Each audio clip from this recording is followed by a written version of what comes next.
მოგესალმებით მეგობრებო. ეთერშია გადაცემა პროექტი ვერიტას. მე მისი წამყვანი ირაკლი მეფარიშვილი დღეს გთავაზობთ სტუმარს ოლიკოცის კარიშვილს. გამარჯობათ. მივესალმები თქვენს მაყურებელს, მოგესალმებით თქვენ. ოლიკო, მაყურებელს მინდა ამოხსნა, რომ არის განსაკუთრებულად მრავალმხრივი და ნიჭიერი ადამიანი. და ჩემი ყურადღება თავიდან მიიპყრო მისმა ფოტოგრაფიულმა მოღვაწეობის ნაწილმა, ახალმა სახელმძღვანელომ, მაგრამ გამოკვლევასთან ერთად დიდი სამყარო აღმოაჩინა. ოლიკოს შემთხვევაში წერლობა, პოეზია, პედაგოგიკა, დიდი ღვაწლი მოკლედ. და მინდა გავიაროთ რაღაცა მთელი რიგი საკითხები, მხოლოდ ფოტოგრაფიაზე არ ვისაუბროთ. ან ფოტოგრაფიით დაუკავშირდეთ კიდე იმ სხვა რაღაცა საკითხებს, რომელიც თქვენი, ასე ვთქვათ, ცნობის მოყვარობის და ინტერესის საგანია, ხო? ხო, ფოტოგრაფია როგორც ვიზუალური ხელოვნება. სანამ დაიწყებთ, მინდა რომ ეს წიგნი გადმოგცეთ, პროფესია ფოტოგრაფია. ეს არის ძალიან დიდი პატივი, მეგობრებო. არ ვიცი. ძალიან ბევრი წელი შევალია ამ წიგნის დასრულებას და რა ვიცი. არა შეუულებრივი სახელმძღვანელო, მე შევისწავლე ერთი გადახედვით, მაგრამ ახლა მას ძალიან დაწვრილებით შევუდგები, უნდა შევისწავლო. და მე მითხარით თქვენი აზრი. აუცილებლად. ძალიან დაწვრილებით არის მოცემული როგორც თეორიული მასალა, ასევე წარმოდგენილია ქართველი ფოტოგრაფების ნამუშევრები, ძალიან კონკრეტული რჩევები ფოტოგრაფებისთვის, მთელი ჟანრობრივი სპეციფიკა გახსნილი. როგორც პორტრეტურა, ასევე ქუჩის ფოტოგრაფია, ასევე ფოტოჟურნალისტიკა, ომის ფოტოგრაფია, მოკლედ ძალიან მაგარი წიგნია. ძალიან მაგარი წიგნია და თან მაყურებლებს მინდა აუხსნა, ანუ წიგნი არის ნამდვილად სასაჩუქრე, ასე თქვათ, შეფუთვაში, იმიტომ რომ ქაღალდის ხარისხი არის ძალიან მაღალი დონის და სურათები არაჩვეულებრივად გამოიყურება. დიდი მადლობა. მადლობა თქვენ რომ მოგეწონათ. კი. ყდაზეც სხვათა შორის ჩემი ფოტოებია. კი, თქვენი ფოტოებიც ნახე, ისე ცალკეთ შევისწავლე თქვენი ფოტოები. ძალიან საყვარელია, საინტერესოა, ჩანს სრულვა რაღაცნაირი ობიექტის მიმართ. მადლობა. და ვიზუალური ხედვა, ხო? ფოტოგრაფია. რა ძალა აქვს ვიზუალურ ენას? ფოტოგრაფიას აქვს უნარი ამბავი რომ მოგვიყვეს? აბა რა, ფოტოგრაფიას ყველაზე მეტად აქვს უნარი რომ ამბავი მოგვიყვეს და ხშირად ჩემ სტუდენტებს ვეუბნები ხოლმე რომ აი 1000 სიტყვიანი მასალა შეიძლება დაწერო და ერთმა კადრმა გადმოსეს ის შენი 1000 სიტყვა რაც ილაპარაკე და ამიტომ ძალიან მნიშვნელოვანია ვიზუალური თხრობა ტექსტური მასალისთვის.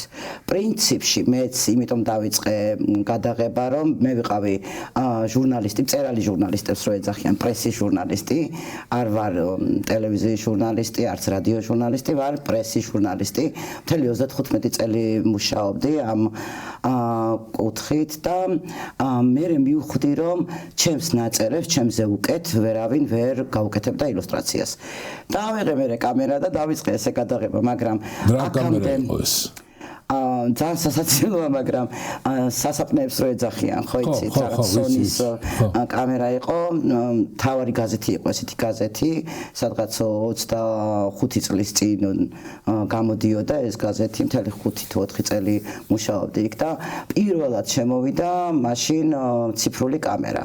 და სტუდენტებსაც ვუყვები ხოლმე რომ პირველად რომ დავინახე მეთქი რომ აი შეგიძლია გადაიღო და ეგრევე შეიყვანო კომპიუტერში მე დაკაბადონების დროს ეგრევე ჩასვა ტექსტი ეს იყო მეთქი საოცრება ანუ ეს ბავშვები დაიბადნენ ძალიან კარგ ეპოქაში ანუ აქვთ ინტერნეტი აქვთ ტელეფონებში უკვე კამერები აღარ არის საჭირო ვთქვათ რომ კამერა იყიდო ვთქვათ პროფესიონალი და ისე გადაიღო აი კამერას რომელიც ჩვენ აღნიშნეთ ესენი უფრო ძლიერია რა თქმა უნდა და ანუ პირველად რომ დავინახე ეგ იყო ჩემთვის აი უცხო პლანეტას რო დაინახავა ეგეთი რაღაცა და იქიდან მოყოლებული სულ ვიღებ და ვამბობ ხოლმე რომ ფოტო დამოკიდებული ვარ თქო იმიტომ რომ ხო არიან ნარკო დამოკიდებულები ალკოჰოლ ვიცი არ დავადა დამოკიდებულები ეგ დავადა და ოჯახის წევრებსაც მაგას ვეუბნები, რომ ის დღე, როდესაც ერთ კადრს მაინც არ გადავიღებ, ჩათვალეთ, რომ მკვდარი ვარ და არ არსებობს კიდე ცუდი ამინდი, წვიმაში უფრო მიყვარს. ეხლა ამ ბოლო დროს, როცა აღარ ჟურნალისტობ,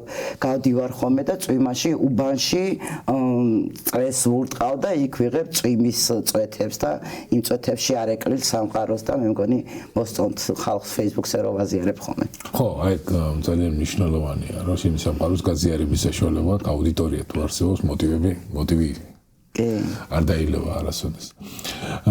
და ფოტოჟურნალისტიკა მაინც. ეს რაღაცა კიდევ სპეციფიური ჟანრია ფოტოგრაფიის, ანუ 1000 ინტერესი შეიძლება ქონდეს ფოტოგრაფია, ანუ თავისი უსაზღრო შესაძლებლობით ბევრ მიმართულებას გვთავაზობს. და ფოტოჟურნალისტიკა როგორც სიმართლის გადმოცემის საშუალებაა.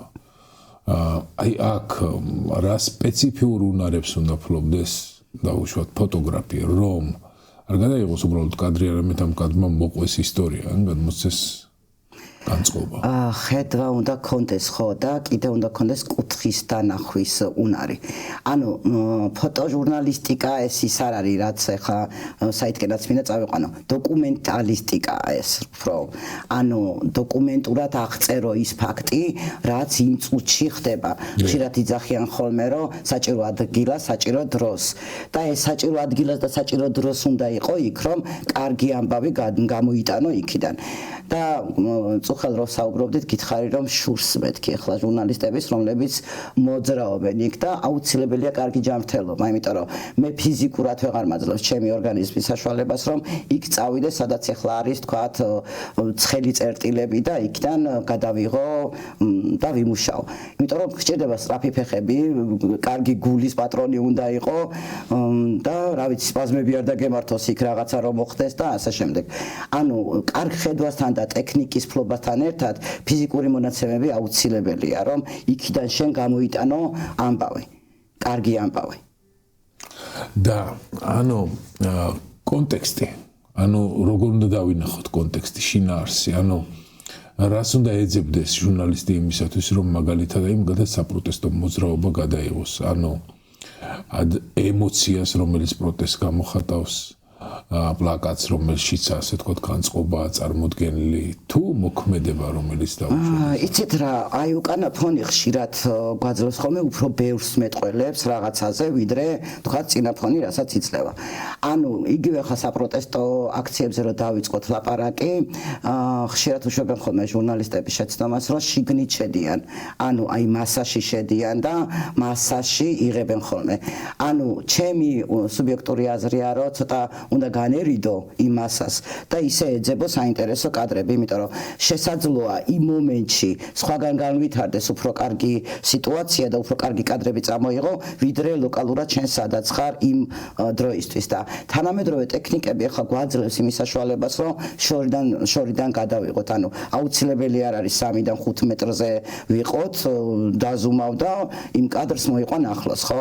და კიდევ წეღან ვახსენე, რომ უკანა ფონები ძალიან მნიშვნელოვანია და რას იღებ და როგორ იღებ და რა კონტექსტით გინდა რომ მიაწოდო შენ მაყურებელს, აი ამაზე უკვე თვითონ ობიექტურია თუ არა ის გადამღები იმაზეა დამოკიდებული. იმიტომ რომ ხშირად იძახიან ხოლმე რომ კამერა არის ძალიან ობიექტური, არ არის ობიექტური კამერა, ძალიან სუბიექტურია. ამიტომ ვინ იღებს და რას იღებს, სწორედ ამაზეა დამოკიდებული. იმიტომ რომ ჩვენ ახლა თანამედროვე ჟურნალისტიკაში და თანამედროვე მედიებში ძალიან ხშირად ხედავთ ხოლმე იგივე სამთავრობო და არასამთავრობო თუნდაც ტელევიზიებს რა კუთხიდან და როგორი კონტექსტით აწვდიან ხოლმე თავის აუდიტორიას ამა თუ იმ მასალას.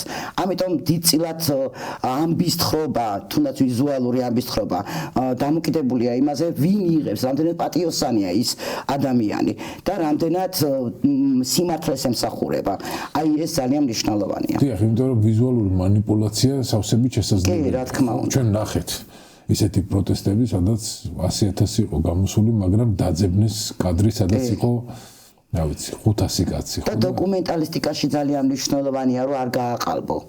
ანუ არ ამოჭრა, არ ჩაამატო და ასე შემდეგ. ედიტინგი აქ ამ შემთხვევაში სპეციფიური სფეროა, ხო? ანუ არის ალბათ ფოტოგრაფიაში სფეროები, რომელშიც ედიტინგი თვითონ სამუშაო პროცესის ნაწილია კი რეკლამირება მაგალითად რეკლამის მიმართულებით რო არის სხვა ფაილი და ეს შეიძლება ზოგიერთი ფოტოგრაფი ისე იღებდეს რომ მითვალისწინებდეს ედიტში რას მიიღებს და არა ის თვითონ იქ თავიდან რო ფაილიდან როგორი ასე ვთქვათ მასალა აქვს მიღებული და აი აქ ფოტოჟურნალისტიკაში ედიტინგის რა დონია დასაშვები რომ არ იყოს უკვე ეს манипуляცია. აი არავითარ შემთხვევაში არ შეიძლება ეს ჩამატებები და ამოჭრები.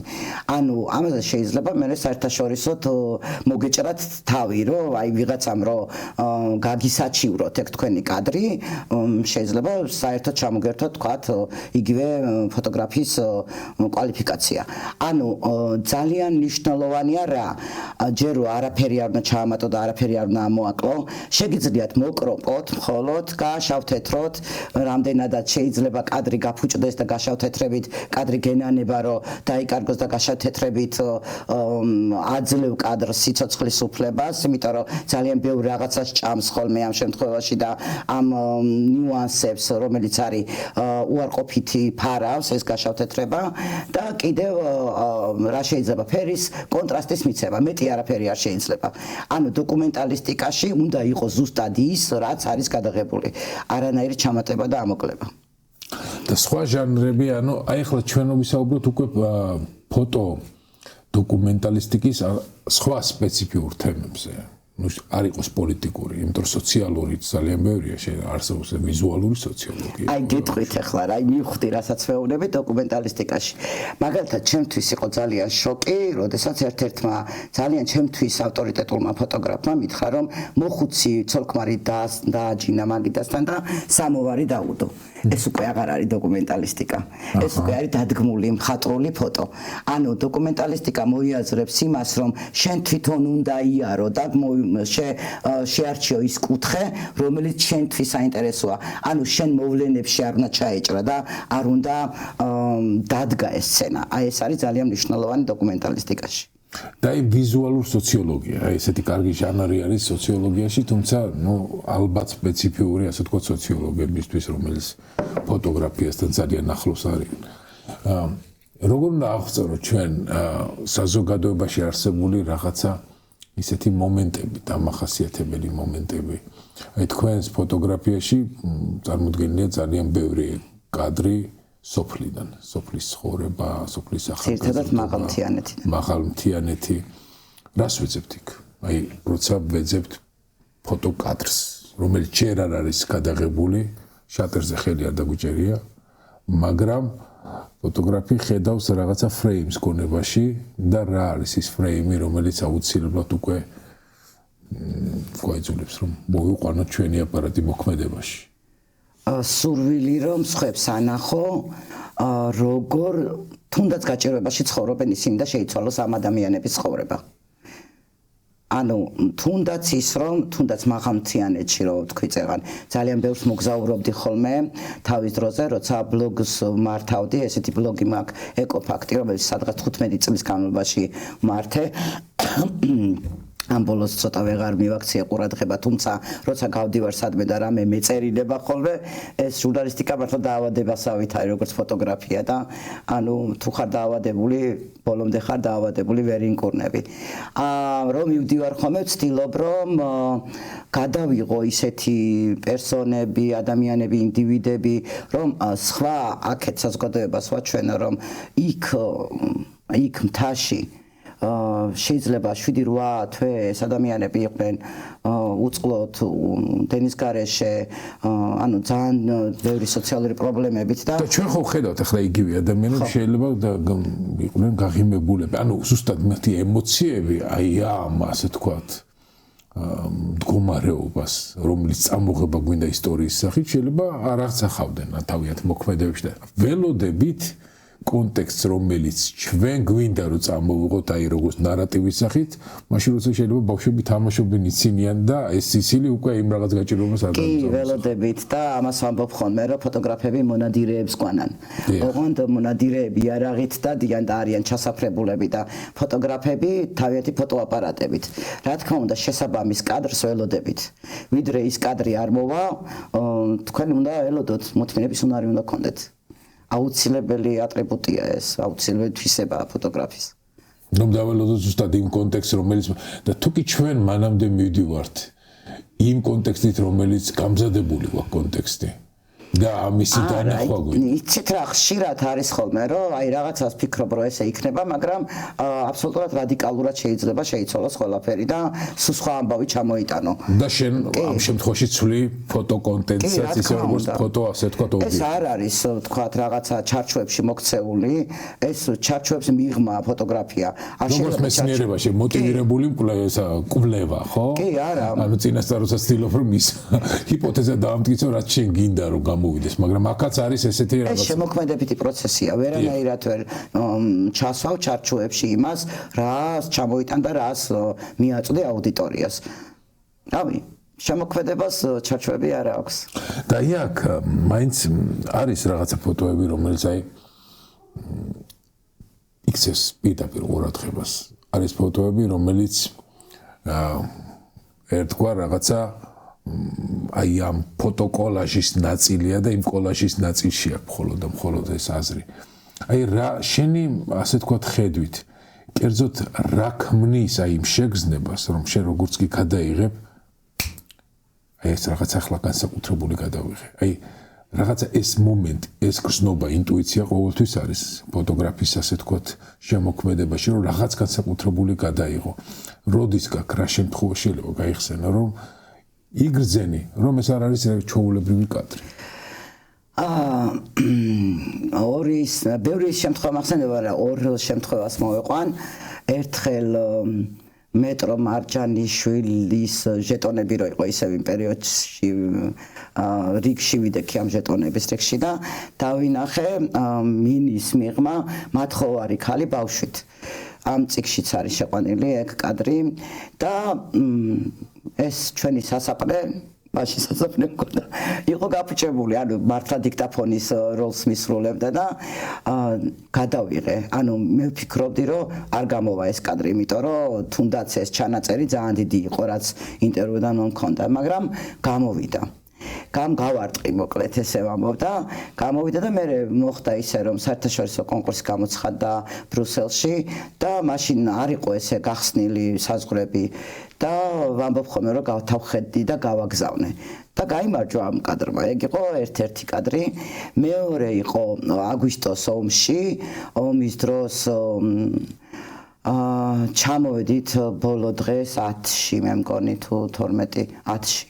არა 12-ში და 12-ში ბავშვები მყავდა ლეჩხუმში და ჩემი ქმარი იყო ომში და ერთ-ერთს ძალიან ისეთი შეტევები დაეწყო ნერვული და ვუთხარ რომ ეგ მამას განახებ და გორში ჩავიყვანე და ვანახე და ნუ მაშინ აპარატი არ მქონდა, თბილისში მქონდა დატოვებული, მაგრამ ისიც მართლა გაფუჭებული აპარატი მქონდა და რო ჩამოვედი თბილისში, ავედით დევნილებთან და დევნილებთან რო ავედი ისევ დევნილები უნდა ჩამეწერა ინტერვიუზე ავედი, რომელიღაც სკოლაში იყვნენ შეფარებულები და დერეფანში რომ გავიარე, დავინახე დიდი ესეთი ლეიბი ეკდო დაფის ქვეშ და დაფაზე ეწერა, რომ ამ ყვავილით ლამაზი ხარ დედა და იმდენად ისეთი კადრი იყო, რომ მეთქი გამოვა და გავჩერდი, აი ხო ჩავიარე და უკან დავბრუნდი და მაინც გადავიღე ეს კადრი და ეს კადრი არის ჩემთვის, რა ვიცი, ძალიან თელ ცხოვრება მემახსოვრება და მე რომელიღაც ორგანიზაციებმაც მთხოვეს ეს კადრი და დადიოდა და მოგზაურობდა და გამოფენებშიც იღებდა მონაწილეობას. ასე რომ ეს ორი კადრი ძირითადად ესე მახსოვს. ანუ წარმატებული კადრისთვის არის განსაკუთრებული ასე თქვათ აპარატის ფლობა. არანაირად, აი სულ ვეუბნები ჩემ სტუდენტებს, რომ ყველაზე კარგი აპარატი არის ის, რითიც იღებ. თავარია ეს აპარატი შენ კარგად იცოდე. ანუ თავარია ის, რომ მისი ფუნქციები იცოდე და გადაღება შეგეცლოს. სულ არ აქვს მნიშვნელობა აპარატს. და აი ფოტოგრაფიის ერთ-ერთი მთავარი და ასე თქვათ დაავადება ზუსტად აი ეს იდეალური ხელსაწყოს აწყობა არის.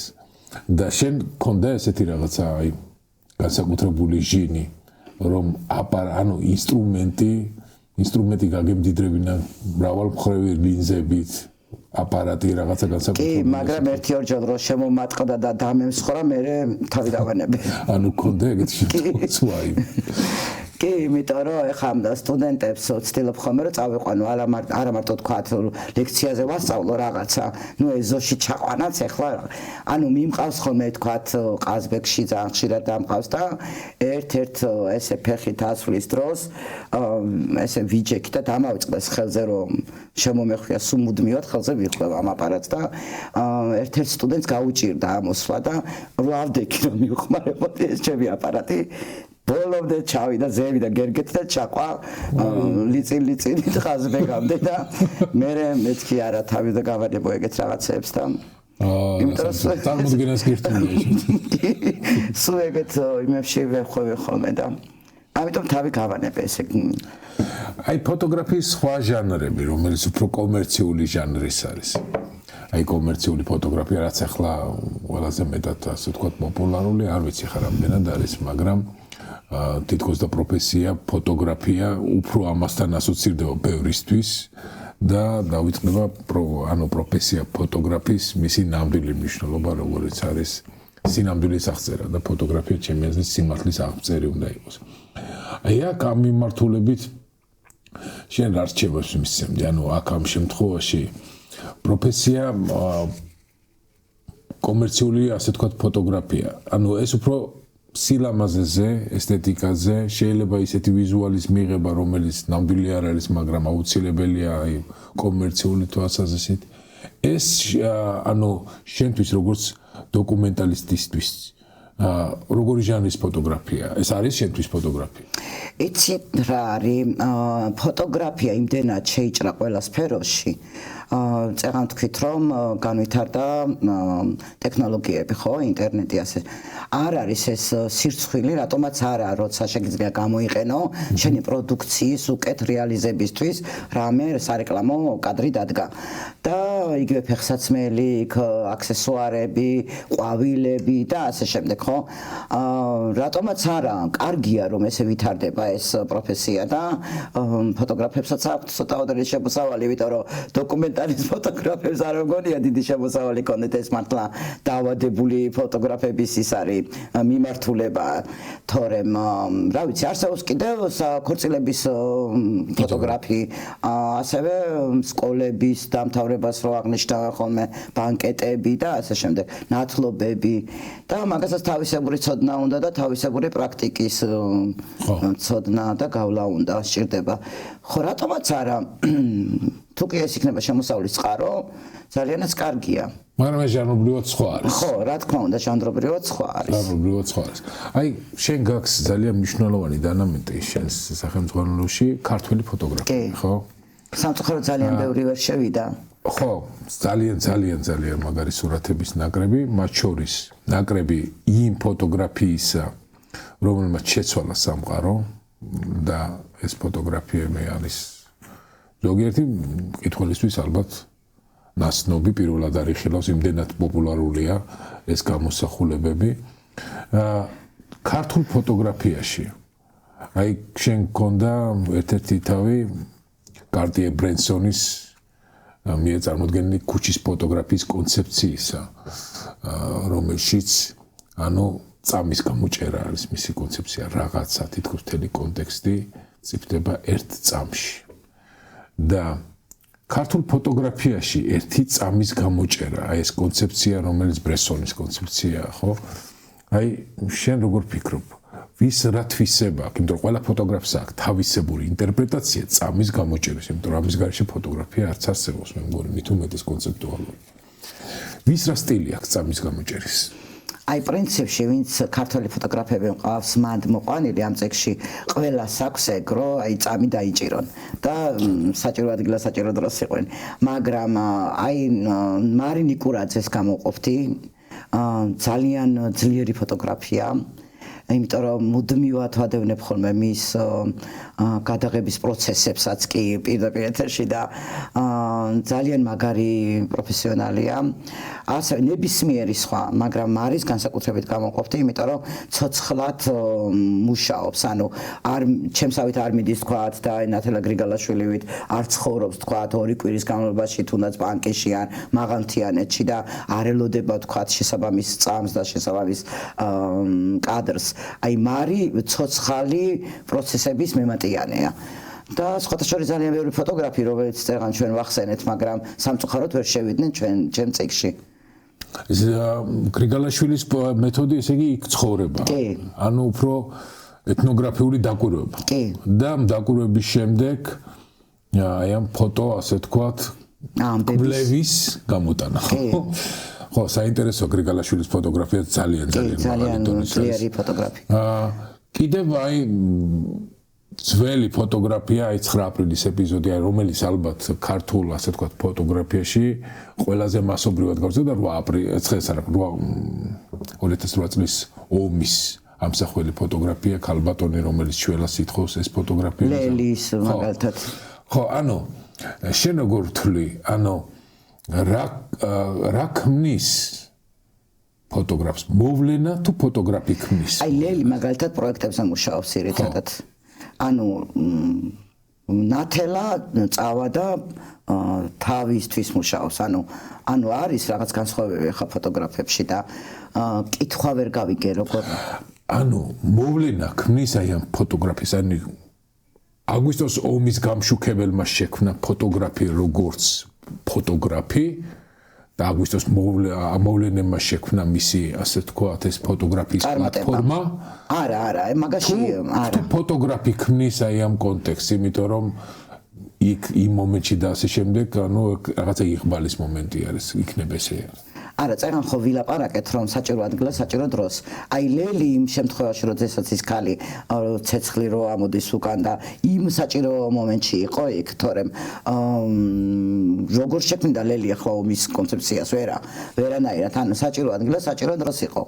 და მარიც იგივე ნიკურაძეც ყოველთვის რო ვამბობ, რომ აი ეპიცენტრშია და იქიდან გამოაქვს ცოცხალი ამბები, მარიც ესეთია, როგორც ლელის შემთხვევა იყო. ანუ საჭირო ადგილას ყოველთვის საჭირო დროს არის.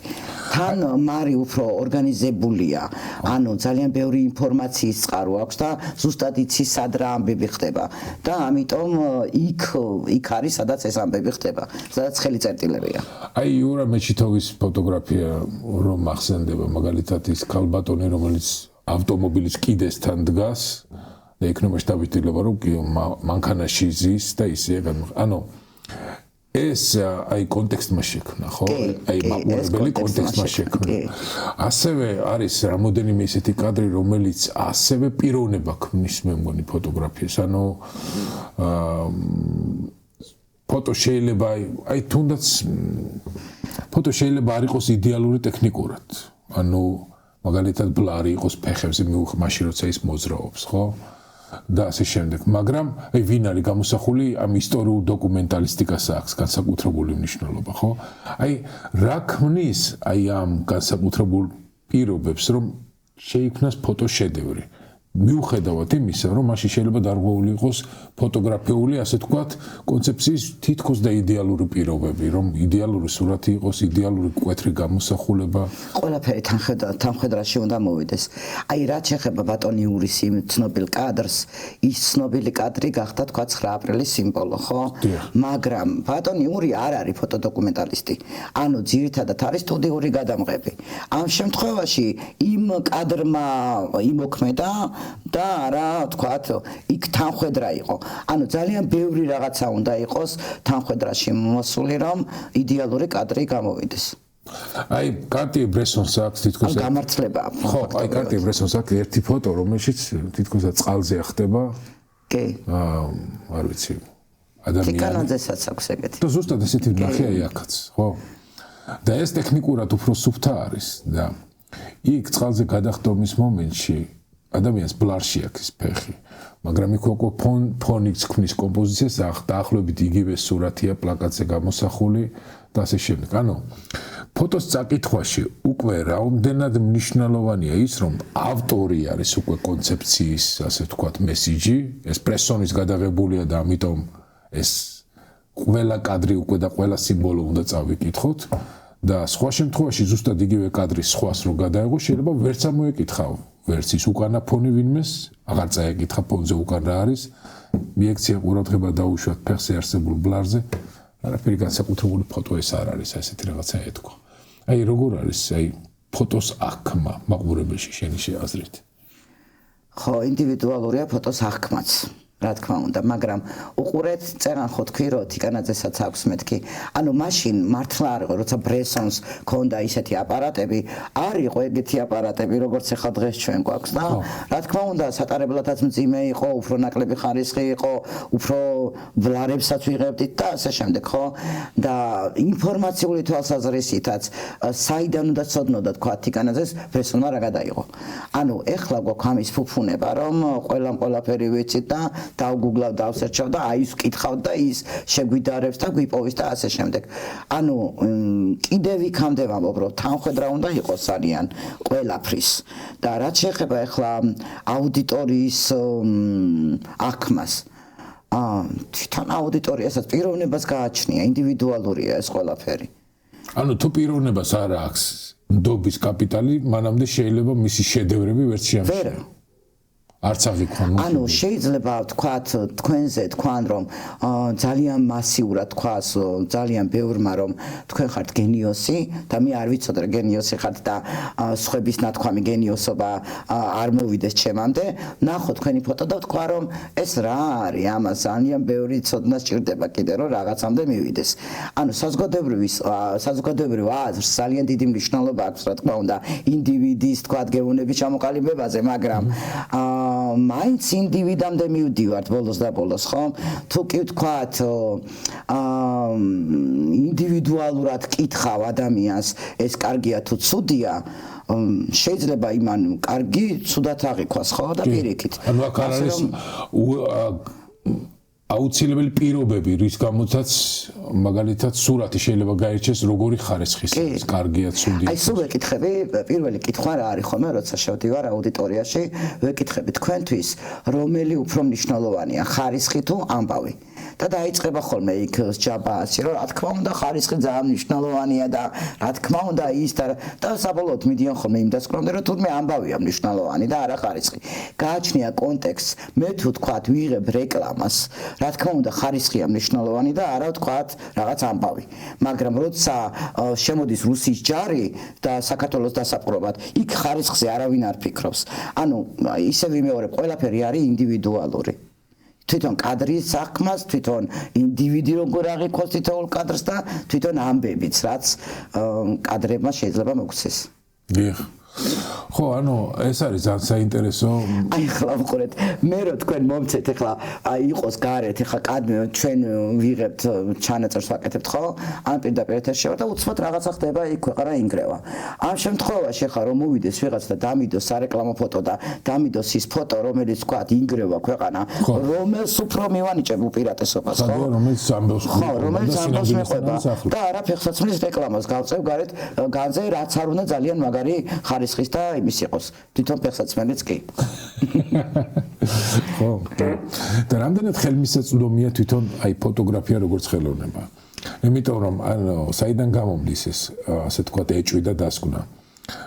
არ გაგიშტება მხატვრობის ამბიცია, მხოლოდ იმიტომ რომ გაჩუქეს იდეალური ასე თქვა ხარისხის ფუნჯების ნაკრები, ხო? მაგრამ ამბიცია რომ აი ფოტოგრაფი გახდე და ზოგიერთი კი იმდენად კადნიერია რომ იფიქროს იმაზეც რომ კომერციულად როგორ განვითარდეს ფოტოგრაფიაში, შეიძლება გაჩნდეს ფოტოგრაფიის დაუფლებიდან მეორე დღესვე. ანუ ეს ცხადია გადაჭარბებულია ფოტოაპარატის. ხო, ფოტოაპარატის მოვიდეთ. ეს ცხადია გადაჭარბებული მოლოდინია, მაგრამ ფოტოგრაფია როგორც ვიზუალური ხელოვნება, რამდენად დასწავლადია. დასწავლადია, მაგრამ უყურეთ, წერა რატო გაგისწოროთ რა ფოტოაპარატი, იმიტომ რომ ძალიან ბევრი ადამიანი მინახავს, რომლებსაც აქვთ აი რამდენიმე ათასიანი ძვირადღირებული აპარატები და გონიათ რომ ეს აპარატი თვითონ მიიღებს ძალიან გენიალურ კადრს. ხო და ყოძავ მე ესეთი აპარატი მაგდა შენ რა იცი და ანუ ყოველთვის ახლა როდესაც ვუყურებ ხოლმე როგორ მუშაობს ფოტოგრაფი, ვისაც კამერა უჭირავს ხელში, ზუსტად გეტყვი როგორ კადრს იღებს. ანუ თუ აპარატის დაჭერა არ იცი, აქედან დავიწყოთ, ელემენტარულია, მაგრამ თუ აპარატის დაჭერა არ იცი და ისე იღებ, მე გეტყვი რომ ეგ კადრი არ გამოვა. და ის კიდე დამიწყებს რომ იცი რა, ჩემი აპარატი არის $15,000 დაუცილებლად გამოვა. და რო არ გამოდის, მე ბრაზობს. ანუ ელემენტარული რაღაცებია, რაც უნდა იცოდეს ფოტოგრაფმა, რომ კარგი კადრი გამოვიდეს, ანუ ტექნიკურად როგორ გამოვიდეს, მაგრამ ამ ელემენტარულ რაღაცებს სწავლა უნდა და აი სწორედ ეს რაღაცები აი ამ წიგნში მოცემული და თუ კი თქვათ დაინტერესებული პირი წაიკითხავს და დეტალურად გაეცნობა, თუნდაც დაჭერას, თუნდაც დაზუმება იქნება იქ, ფოკუსის დაჭერა იქნება თუ ოქროსკვეთები იქნება, აი ამ ყველაფერს თუ ისწავლის რავი, გამოუვათ მე, იმიტომ რომ ძვირადღირებული აპარატები არ ნიშნავს, რომ თავისთავად ძალიან მაგარი კადრი გამოუვათ. აი, მანუალური და ავტოფოკუსი, ხო? აი, ეს ავტოფოკუსი თითქოს და საქმეს გიმარტივებს, მაგრამ არის მართლაც რაღაცა კონტექსტები, სადაც მანუალური, ასე ვთქვათ, ფოკუსის ფუფუნება არ აქვს, განსაკუთრებით. რა თქმა უნდა, განსაკუთრებით დოკუმენტალისტიკაში. დოკუმენტი არავინ არ გაბიჭერდება და მყისიერად უცებ უნდა იმოქმედა და აქ არის უკვე მართლა მე კარგი აპარატზე. ბევრი რამ დამოკიდებული, კარგი ლინზაზე, ბევრი რამ დამოკიდებული და ასე შემდეგ და ასე შემდეგ. ტექნიკური ნაწილი აქ უფრო იკვეთება. მაგრამ ფუფუნება თუ გაქვს, რომ ყველაფერს შენ მართავდე, მანუალური თუ ავტოფოკუსი, იმიტომ რომ ჩემი პირადი კონცეფციით მაინც ფოტოგრაფმა კადრი უნდა ააგოს და ააგოს, მაშინ მანუალური უნდა იყოს. კი, რა თქმა უნდა, გეთანხმებით მაგაში, მაგრამ მე სამწუხაროდ არ მქონდა ხოლმე ეგეთი მაგის დრო, რომ მე დავჯდე და იქ გავასწორო და ხელით რაღაცა იმის მივიღო. ანუ ისევ და ისევ ავტომატს ვაძლევ ხოლმე პრიორიტეტს, მაგრამ ავტომატსაც გააჩნიან, თქვათ ავტომატზე არ ვუშვებ. ანუ იქ ხო რეჟიმებია კიდე სხვა და იმ რეჟიმებით მუშაობდი ხოლმე. ასე რომ მანუალის დრო არასოდეს არ მქონია ხოლმე, იმიტომ რომ სულ მუდმივად მიწევდა ფეხით სიარული, მუდმივად მიწევდა გზაში ყოფნა და ასე რომ ის რომ მე სტუდიაში გადამეღო, ეგეთი რაღაცა არ მქონია. ანუ ეგ ფუფუნება ნამდვილად არ მქონია, რომ სტუდიური გადაღებებისთვის მომეცალა. ქართული აუდიტორია როგორც ობიექტი. ქართული საზოგადოება. აი, ქუჩის ფოტოგრაფიაში მე გამომისია ჩემი თავი. მიმაჩნია რომ საკმაოდ ტოლერანტულია ქართული საზოგადოება ფოტოგრაფის მიმართ. არც ისე.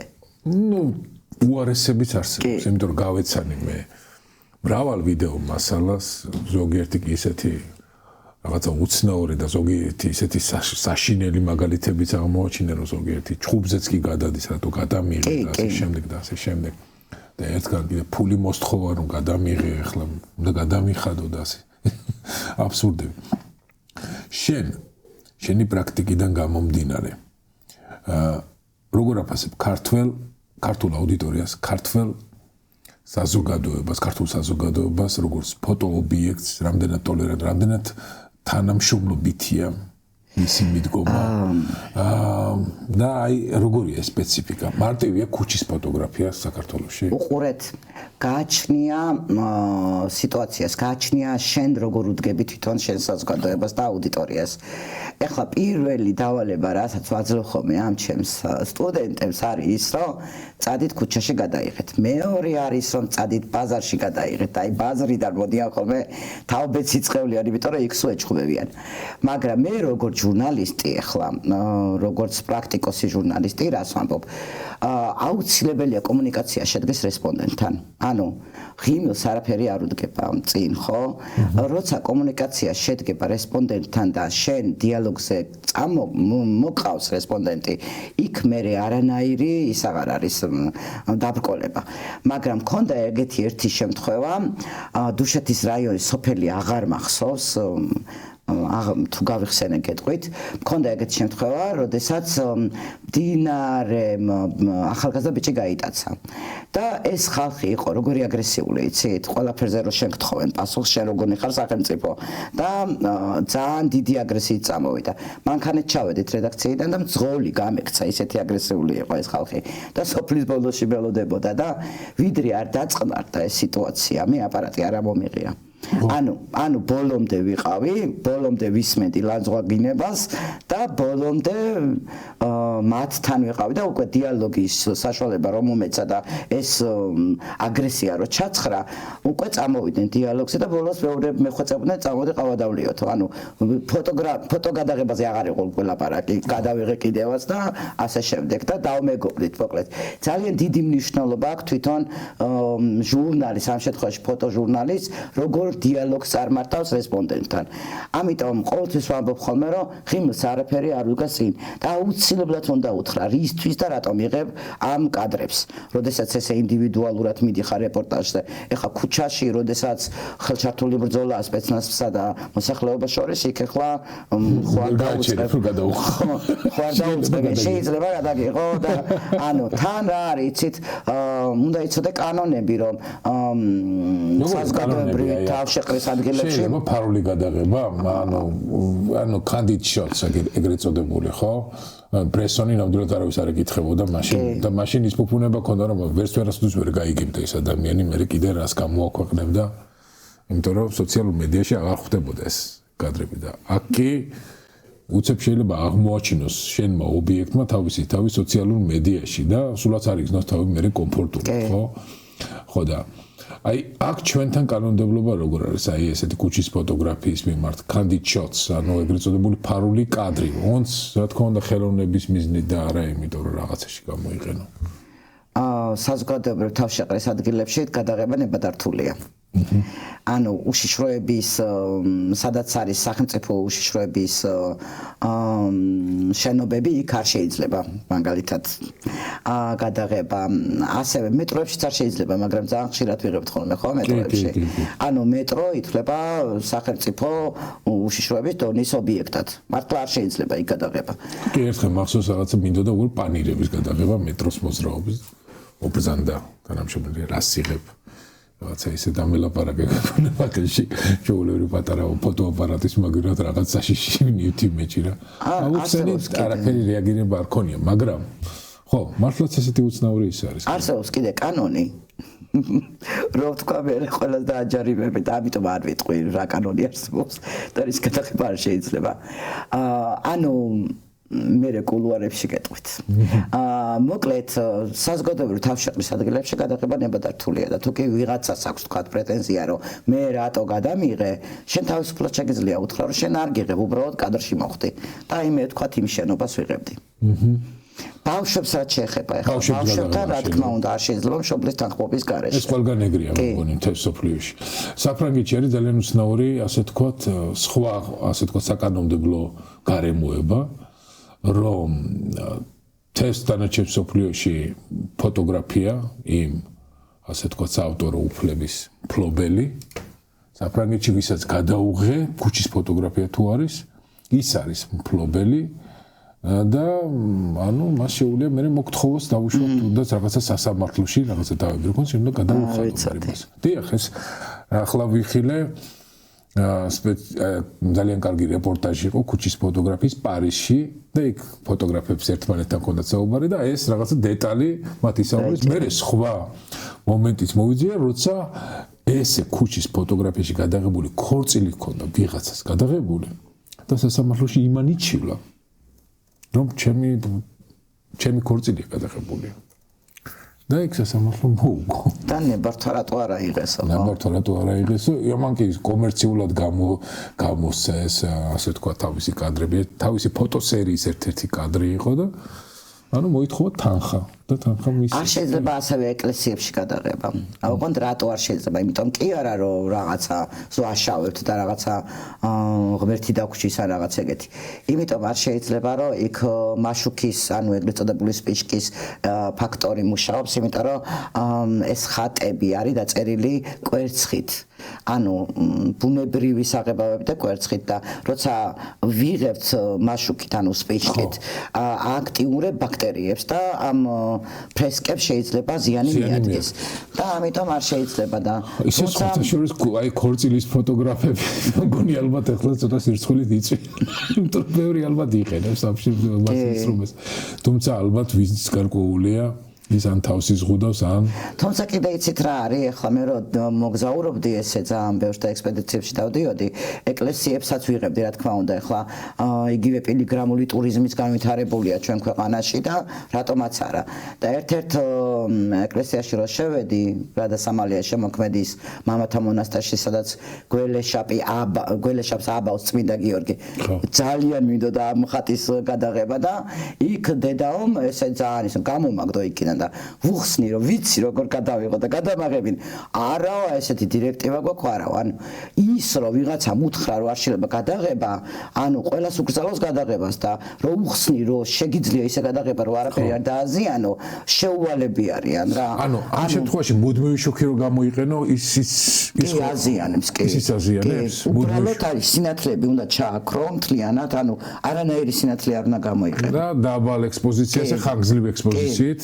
მაინც როგორც თვალი ხედავს ისე რომ ან კიდე დაელოდო იმ სინათლეს მზის სინათლეს როცა მოგცემს საშუალებას რომ ის გადაიღო აჰა ანუ მართლა ზიანდება მართლა ცოდვა ამდენი საუკუნის მე დარწმუნებული ვარ რომ ეკლესიაში გადაღებული კადრები ხელოვნური განათებითა პრაქტიკულად უყურეთ რომ ეს ძალიან ბევრი ხმაური გამოსდის საერთოდ და ეს ხმაური არ არის ის კრეინი ხო მაგრამ ის ფრესკებიც ხო ზიანდება და საუკუნეებს გაუძლო და წვიმას გატეხილებს რა ვიცი სიცხეს და სიცივეს და მიდიხარ შენ ფოტოგრაფია ამხელა იმას ანათებ და აფუჭებ ამით ხო ამიტომ უნდა ვიცოდეთ რომ ვაზიანებთ ამით ჩვენ ფრესკებს ახლა კიდე საინტერესო ერთი კითხვა ფოტოგრაფიაში ასევე არის კლიშეები აი რაღაცა სტერეოტიპული რაღაცა მოდა არ ვიცი მაგალითად ქუჩის ფოტოგრაფიაში ერთ-ერთი კლიშე რომელსაც მე როცა ვხედავ რომ კლიშე არასდროს არ ვიღებ ეს რომ რაღაცა დავუშვათ ჩარჩოა და ელოდები ადამიანებს გაივლის იმ ჩარჩოში რომ ჩასვა აუცილებლად გადაიღო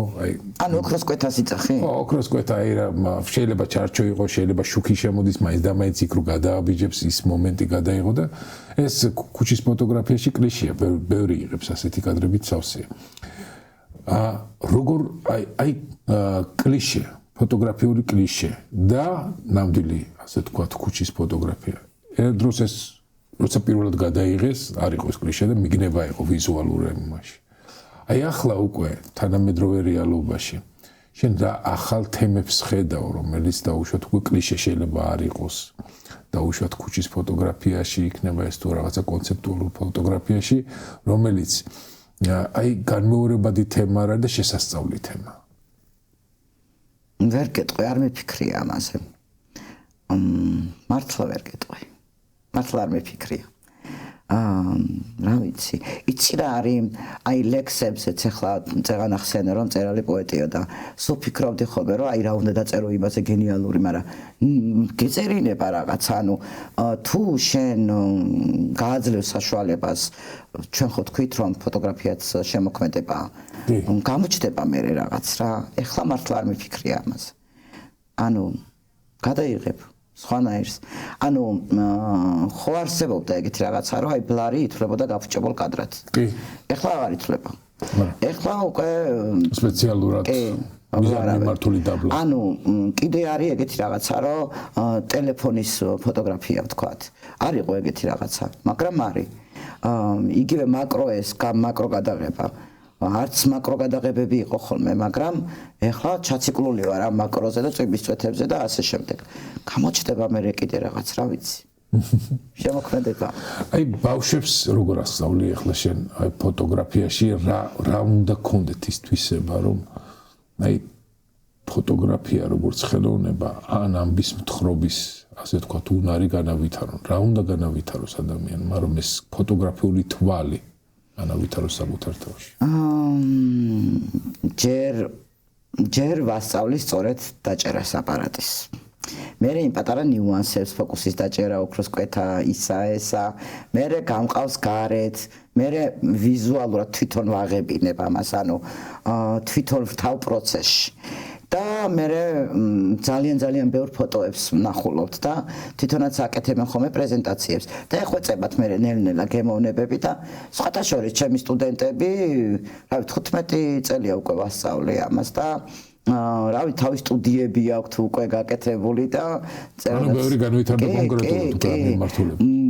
ხანდახან შურს კიდევ ჩემი ბავშვების რომ იმდენად ჩაერთვნენ მე ამ პროცესებში რომ ჩემზე მეტადაც და უფრო განვითარდნენ და ერთი მყავს მაგალითად თორნიკე პაპკიაური ისეთი მაგარი აი არ ვიცი აი დამუშავებიდან ფოტოს დამუშავებიდან რაღაც პროგრამებს იწერს სულ სწავლაშია და ვითარდება და უამრავ ჩემგან განსხვავებით უამრავ ლინზები და აპარატებს დაატარებს და მოკლედ მიხარია ხოლმე რომ ეს ჩემი სტუდენტები მე უფრო ვითარდებიან და მე მჯობიან რა თქმა უნდა. აი შენ გარდა ფოტოგრაფიისა კიდევ შენი შემოქმედება განვრცობილია პოეზიაში, მწერლობაში, ხო? აი ვიზუალური გამოსახულება პოეზიის და მწერლობის მიმართულებაში როგორ გეხმარება შენ სანამ კონკრეტულ ასე თქვათ კონცეპტუალურ მუზას ჩამოაყალიბებ გაქვს თუ არა გონებაში წარმოდგენილი ვიზუალური ასე თქვათ აბსტრაქცია რახან ფოტოგრაფიული ენა გაქვს და ასე თქვათ ვიზუალური ენა ძალიან კარგად გესმის ანუ ეძებ მაგალითად ფოტო რაღაცა კონკრეტულ კონცეფციას იმისათვის რომ შემდეგ მოგვითხოვ ისტორია რომელიც იქნება მწერლობა. ყოფილა ეგეთი რაღაცა ლექსთან დაკავშირებით წვიმის წვეთებს რო ვიღებ ხოლმე დამწერია რამდენიმე ლექსი ესე რაღაცა გადამიღია და მე დამწერია. ანუ ჯერ გადაგიღია და მე დაგიწერია თუ ჯერ დაგიწერია და მე ეწიფა. პირიქით და პირიქით ხდება ანუ ლექსი ისეთი რაღაცა შიგნიდან მოდის უეცრად მოდის და კადრს უნდა ელოდო მართლა მონადირე უნდა იყო რომ ის გადაიღო რაც შენ გინდა ანუ შეიძლება წლები დაგჭირდეს და ვერ გადაიღო ის და ლექსი ეგრევე თავისით მოდის ანუ თუ გააჩერებ მე აღარ მოვა ახლა პირიქით რომ წარმოვიდგინოთ შენი მწერლობის ნიმუში ხო დაუშვით შენ როგორ წარმოგიდგენია გამომდინარე შენს მიერ შექმნილი გმირებიდან მას კონცეპტუალურად აი როგორ ფოტოგრაფიაში წარმოიდგენდი რა კონცეფციაში წარმოიდგენდი როგორ გადაიღებდი ესეთ ადამიანებს რომელიც შენ შექმენი შენს მწერლობაში აუ აი ეხლა პირიქით დალაგდა აი ის რაც ბოლოს დავწერე ერთ-ერთ ეთერში ვთქვი რომ მე ვარ მეთქი ამის ავტორი მარტო ხელა ესეთ ფსევდონიმით გამოსცა ჩვენმა გამომცემლობამ ორი წიგნი და მართლა ეხლა პირიქით აი სხვანაირად დამოფიქრე აბსოლუტურად დანიელი ფაქტობრივად არის ჩემს მიერ გადაღებული გმირები მართლა ანუ ჯერ გადავიღე და მე დაიწერა ის წიგნი ჯერ გადაიღე სურათები და მე გადაიღე ის. აი ხა სულ სხვანაირად შემახედე ამ ყველაფერზე შენ რომ გინდოდეს ახლა ამ ადამიანის გამოძებნა პირობითად გონებაში აკეთებ კასტინგს პერსონაჟის. ამ კონტექსტს სადაც იქნება გადაღებული შავ-თეთრი იქნება ეს სურათი თუ ფერადი იქნება, урბანული იქნება თუ ფლორა იქნება, აბსტრაქცია იქნება თუ ასე თქვათ რაღაცა გეომეტრიულ ხაზებს ააგებ. აი შენ როგორ აგაკ ახლა ეს პერსონაჟები, აი როგორ შეიძლება რომ წარმოიდგინო.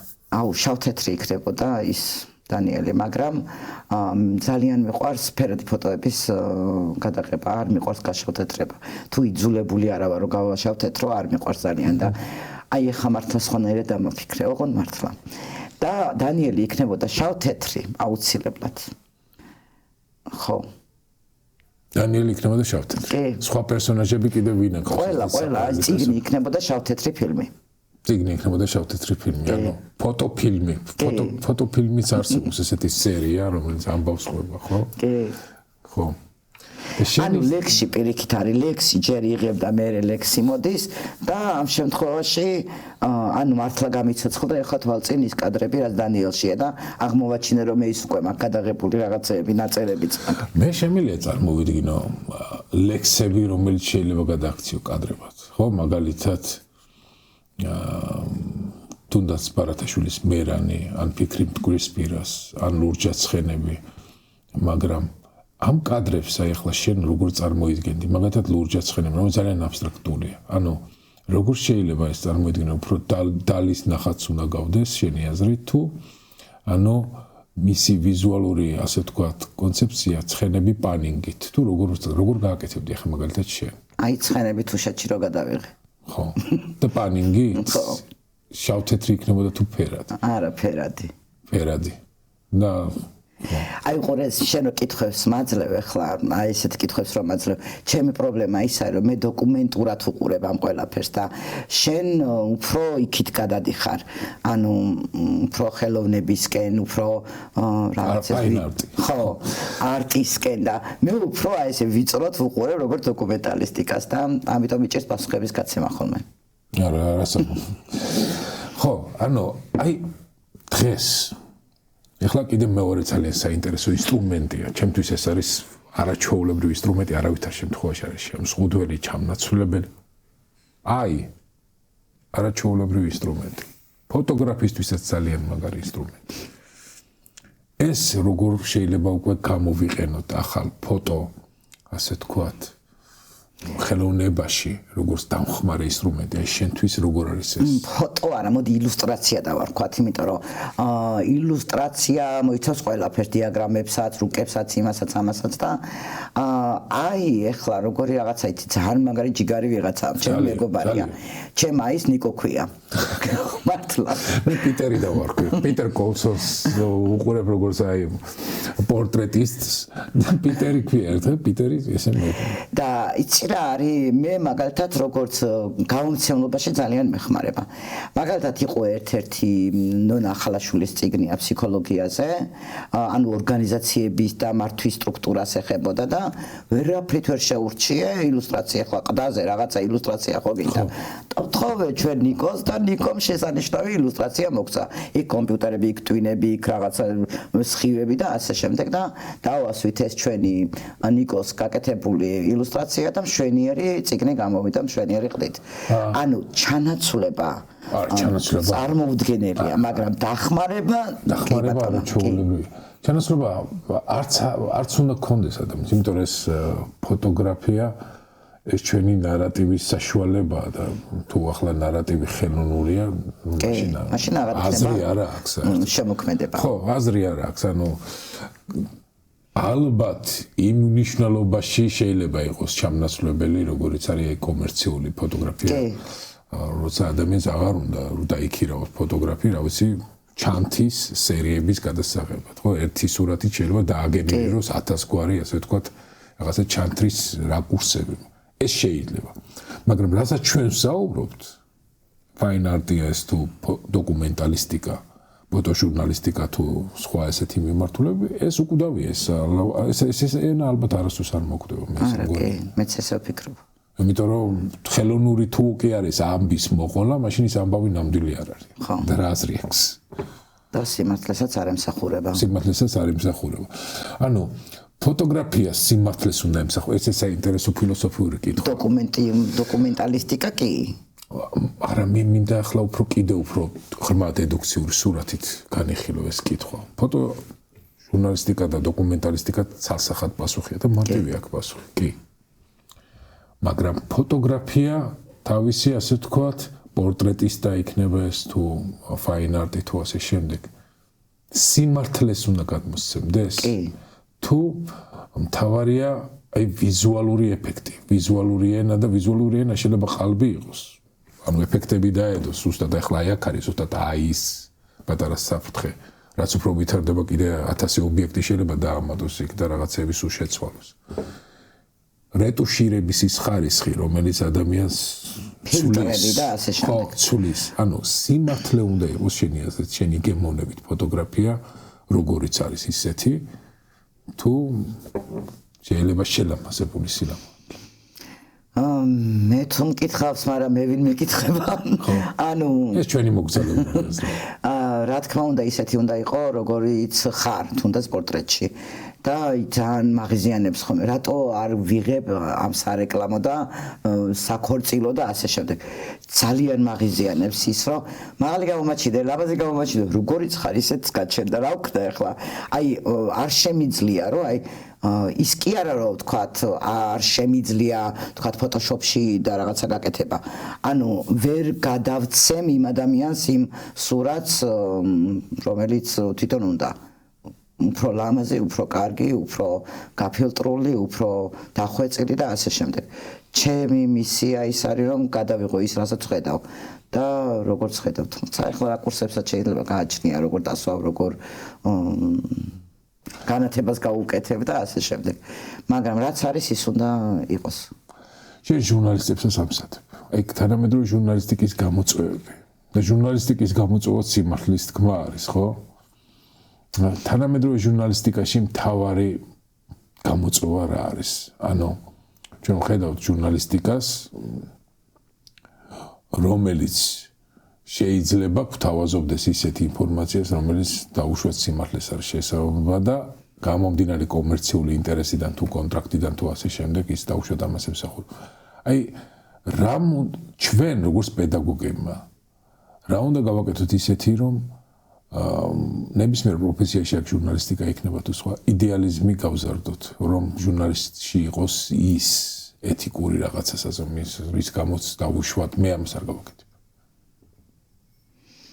მე ვფიქრობ რომ ალბათ საკუთარი მაგალითებიც უნდა მოვუყვეთ სხვა მაგალითებიც უნდა მოვუყვეთ და ჩემი მეთოდი რა არის ახლა რომ აი ზუსტად ეთიკაზე რომ გავიდეს საზღვარი ძალიან ხშირად ვაკეთებინებ ხოლმე პრეზენტაციებს ჩემ სტუდენტებს სემესში ორჯერაც კი და რას მოიცავს ახლა ეს პრეზენტაცია რომ მედიაში ეძებონ ის ეთიკური ნორმების დარღვევა რომელსაც უშვებენ ჟურნალისტები და ეს ფიქრობ იმდენად უჯდებათ ხოლმე მე თავში რომ ესე აღარ უნდა მოიქცნენ ესე არ უნდა გააკეთონ რომ ფიქრობ რომ კარგი თაობა მოდის და სხვათა შორის ძალიან მეამაყება იმიტომ რომ ეს წამყვანი ჟურნალისტები ვინც არიან ახლა და ცნობილები ძალიან ბევრი ჩემი სტუდენტია და ფიქრობ რომ ხშირად წერენ ხოლმე რომ აი სულ შენ მახსენდები და ის შენ რომ მეუბნებოდი და კიდე მაქვს რამდენიმე წიგნი ჟურნალისტიკაზე სოციალური საკითხების გაშუქების ელემენტები და სულ მეუბნებიან ხოლმე რომ ჩვენი სამაგიდო წიგნია ეს და მირეკავენ ხოლმე კიდევაც რომ აი ესე რომ გავაკეთოთ რამე სხვა დავარღვევ და ანუ შინაგანი ცენზი უნდა გქონდეს ჯერ ადამიანს და ეს შინაგანი ცენზი ალბათ მასწავლებელმა უნდა ჩამოუყალიბოს და ჩემი მეთოდები ესეთია რომ ჩემ ამბებს ვუყვები და თან ისინი განიხილავენ ხოლმე მე სხვა ჟურნალისტების ქმედებებს დიახ რთული საქმეა პედაგოგიკა კი ძალიან რთული საქმეა, იმიტომ რომ რაღაცნაირად გაგიმოჩვენა მაგალითი პედაგოგის ხვედრი რა არის, როცა ვერ გაზრდის კარგ მოსწავლეს. კი. მადლობა. თუმცა იცით რა არის? აი ჩვენ კი ვასწავლეთ ხოლმე ხა უნივერსიტეტებში თავს კი არ ვიმართლებ, მაგრამ ჩვენ კი ვასწავლეთ ხოლმე რომ ესე უნდა გააკეთო, ესე უნდა გააკეთო, ეს არის ეთიკური, ეს არ არის ეთიკური, მაგრამ უყურე სად არის პრობლემა პროდიუსერებში და რედაქტორებში, რომელსაც სკანდალი სჭირდებათ. ხო. ანუ სკანდალი არის გაყიდვადი. სკანდალს რო აკეთებ შეიძლება ეთიკური ნორმები დაარღვიო, თან ძალიან დაარღვიო. და აი ეს მომენტი რო არ იყოს თან ჩვენ პატარა ქვეყანა ვართ საქართველო და პატარა მედია საშუალებები ვართ პრინციპში დიდ გლობალურ სოფლიოსთან შედარებით, ხო? თუნდაც ამერიკასთან შედარებით, სადაც არის მილიონიანი ნახვები და მილიარდიანი ნახვები. ხო, კი, და არჩევანის ბევრია. 100 ნახვა რო აქვს, ის არის, თქვათ, წარმატება, ხო? 1000-ზე კიდე თავი ადამიანი გონია და მეფე გონია და ანუ უყურე გაყიდვადი რო იყოს ამისთვის რედაქტორს სჭირდება იყოს სკანდალი. სკანდალი, სისხლი, ბოროტება და აი აქ იკვეთება ზუსტად ის ეთიკური ნორმების დარღვევები და ეს ბავშვებიც მე დილემების წინაშე დგანან ხოლმე. გაყიდონ თუ ეთიკა დაიცვან. და ეს პრობლემა გვიდგას საქართველოში. აი ჩვენი დისკუსია მივიყვანოთ შენ სამომავლო გეგმებამდე. ჩვენ სანამ შემოვიდეთ რაღაცა ძალიან საინტერესო იდეა გქონდა. აი რა გაქვს ახლა ისე ფოტოგრაფიოსთან არის მე მგონი ხო კავშირში ეს იდეა თუ წიგნების ასე თქვა რაღაცა გამოცემასთან და წიგნების გამოცემასთან და ქვეყნებთან ურთიერთობასთან. რის შესახებ არის დაახლოებით ეს იდეა? იდეა თუ რაღაც დამფიძვებელი გამოჩნდა. პატარა გამომცემლობები დაუკავშირდნენ ერთმანეთს რამდენიმე ქვეყნიდან და ზოგადად მეც მქონდა ეგეთი იდეა საქართველოში თუნდაც ჩემ გამომცემლობაში რომ გაკეთებულიყო წიგნების განხილვები. წიგნების განხილვები თუნდაც ეხლა დანიელზე რომ რაღაცა მომიწვიოს ან ავტორებთან შეხვედრები თითოეულ ავტორთან ახალგაზრდა ავტორთა წარმოჩინება ძალიან ბევრი ახალგაზრდა ავტორია რომელიც აუდიტორიამდე ვერ მიდის იმიტომ რომ არ აქვს ამის შესაძლებლობა და უნარები და პრაქტიკაშიც არასდროს არ განუხორციელებია ხოლმე ხო და ძალიან ბევრი მოგმართავს ხოლმე ჩვენ ახლა პატარა გამომცემლობა ვართ 5 წლის ვართ მაგრამ 70-ზე მეტი წიგნი გვაქვს უკვე გამოცემული და ხო აი სტამბაშიც მაგას მეუბნებია რომ შეერნო უკვე ისე 5 წელია ცოტა ხო არც 5 წელია ცოტა მაგრამ სად ახლა 40 წელი როა გამოცემლობა და უამრავი წიგნი აქვს და უამრავი ავტორი და სად ახლა 2 კაცი ვაკეთებს სულ გამოცემლობას მაგრამ უყურე ახალგაზრდა ავტორები მოდიან უცნობი ავტორები მოდიან და თან ახლა შედარებას რო აკეთებენ ის გამოცემლობა როგორ ეხმარება და ჩვენ როგორ ვეხმარებით თქვა ჩვენ ავტორებს და თან აი ამ დახმარების მომენტში მინდოდა